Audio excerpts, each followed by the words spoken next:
Black Rica.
Rafi jauh dini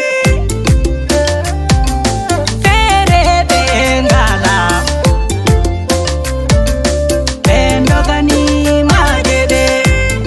Oh la jeunesse Africa, oh la jeunesse, restez en évidence. La mer n'est pas la solution et l'immigration clandestine est un fléau. Chère jeunesse, ce message est à vous. L'avenir d'un pays est entre les mains de sa jeunesse.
Onyan ngongadanaka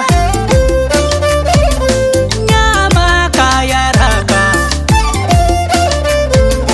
nde ɓe jottino gongal mayongo balɗe tati mumen ɓe jaha ɓe oɗo e o ɓeɗon keddoto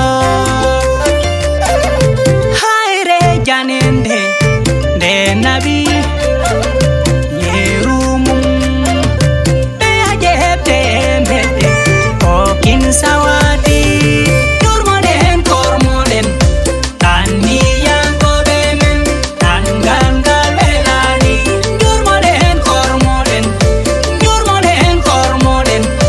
tanniyankoɓe men ɓe tangal ngal welani. Et la jeunesse, notre continent a toutes les ressources qu'il nous faut. Alors pourquoi se substituer pour l'Europe? Chères autorités compétentes, veuillez motiver nos jeunes à rester ici et travailler pour l'Afrique. C'est très important.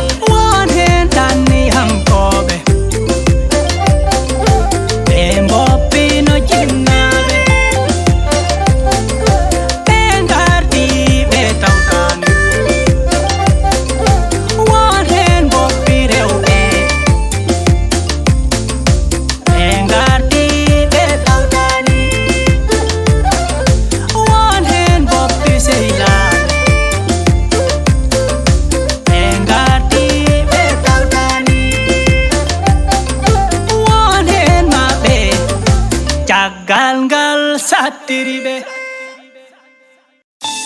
Black Rica.